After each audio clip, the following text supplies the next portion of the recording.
साथ ही सारी औपचारिकताओं को दरकिनार करते हुए माननीय मुख्यमंत्री जी से निवेदन है आज के कार्यक्रम के निमित्त आशीर्वाद के रूप में अपना उद्बोधन हमें देंगे।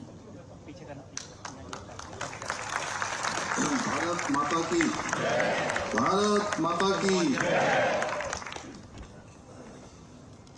आज डेरा कवि सम्मेलन के अवसर पर हम सबको जिनकी प्रतीक्षा है अभी उनका काव्य यहाँ पर हम सब लोग सुनेंगे। और भारत के सबसे लोकप्रिय माननीय प्रधानमंत्री जी हमारे, उन्हें सरस्वती पुत्र कहकर संबोधित करते हैं।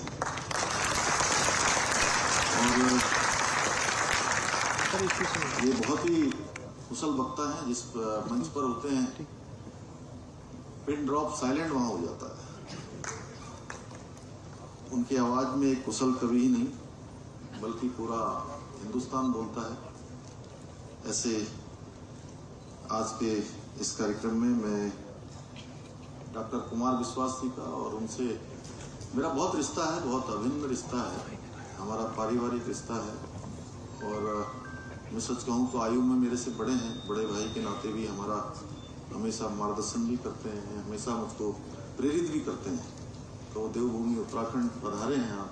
वैसे तो समय समय पर आप आते ही हैं, पूरे उत्तराखंड के अंदर अनेक स्थानों पर आपका आना होता है। आज विशेष रूप से यहाँ पर आप पधारे हैं। मैं आप सबकी तरफ से पूरे उत्तराखंड वासियों की तरफ से आपका स्वागत करता हूँ, बहुत अभिनंदन करता हूँ। सुदीप भोला जी ने अभी बहुत ही सहज, सरल और सहज लहजे में बड़ी बड़ी बातें यहाँ पर हम सबके सामने करी। और उनका संबंध मध्य प्रदेश से है और मेरा बचपन जो है मध्य प्रदेश में सागर में भी बीता है कुछ 3-4 साल।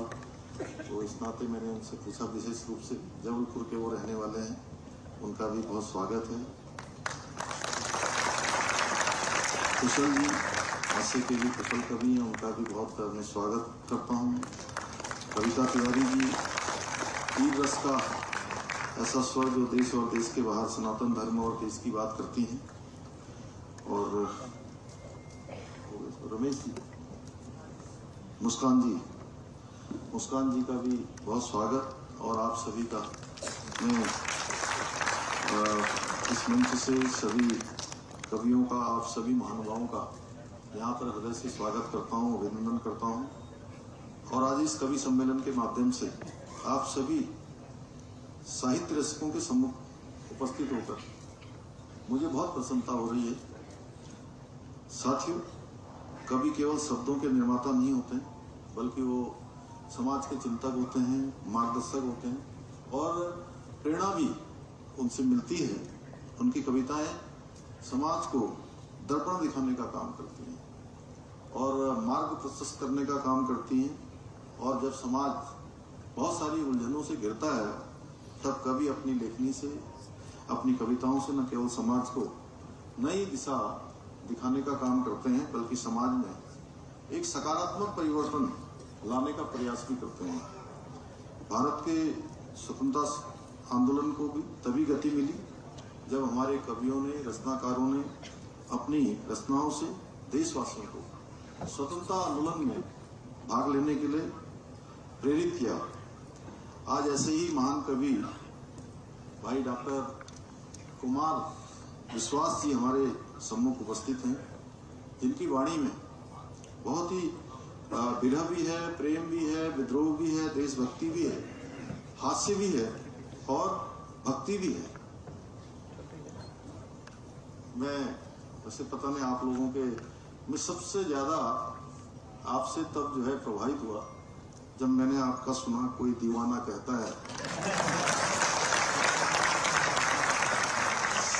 और इससे लेकर प्रभु श्री राम पर लिखी कविताएं, उनकी कविताओं सभी का मन मोह लेती है। आप लोगों ने देखा होगा किस प्रकार का वो हमारी रामचरितमानस से संबंधित राम कथा करते हैं। सच में बहुत अद्भुत होता है, उसकी व्याख्या करना बड़ा कठिन है। उन्होंने कविता को मंच से जनमानस तक पहुंचाया है और हमारे नवयुवाओं को पुनः साहित्य से जोड़ने का काम भी किया है। मैं इस अवसर पर उनको बहुत स्वागत करता हूं और मेरा चंपावत विधानसभा का जब उपचुनाव हो रहा था, उस चुनाव में भी आप पधारे थे और बहुत बड़ी संख्या, मुझे लगता है कई हजार लोग आपको सुनने के लिए वहां आए थे। आपके उन विचारों से निश्चित रूप से एक बहुत पूरे उस विधानसभा के अंदर एक ऐसा संदेश गया कि मुझे लगता है कि अभी तक पता नहीं हमारे राज्य में 94% मत उस चुनाव में मुझे था।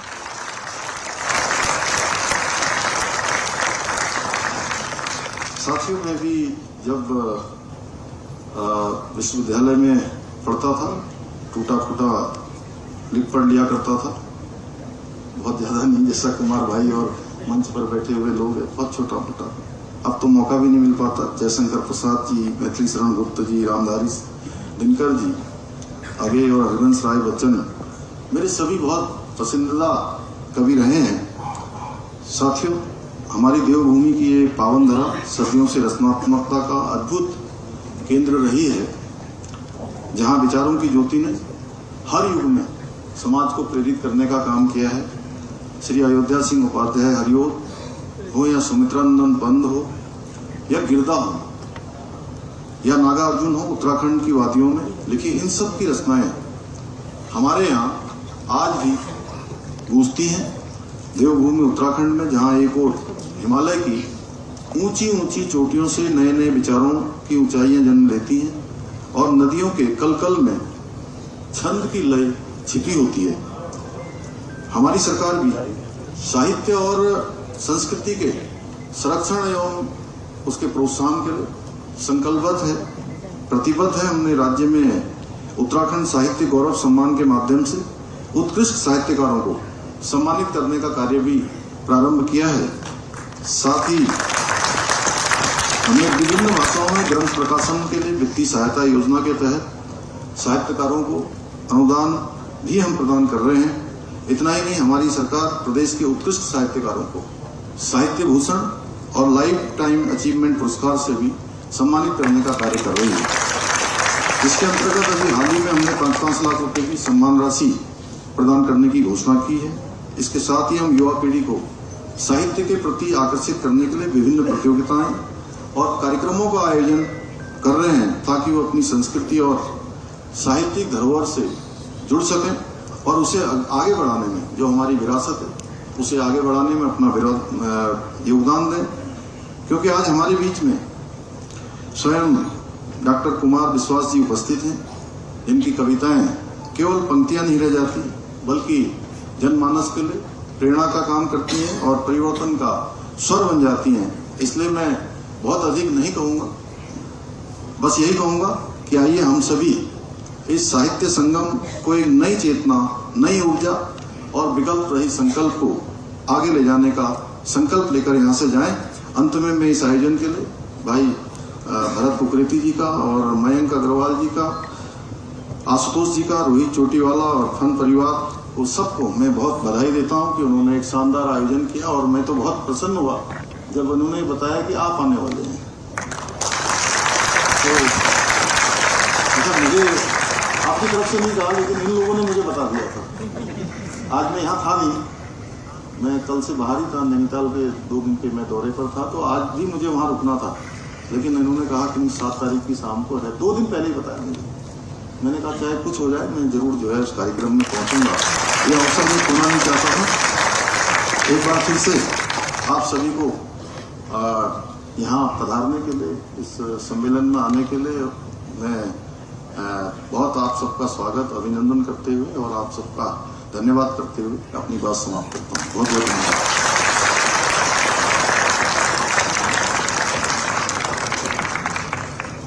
एक बार करतल ध्वनि से मुख्यमंत्री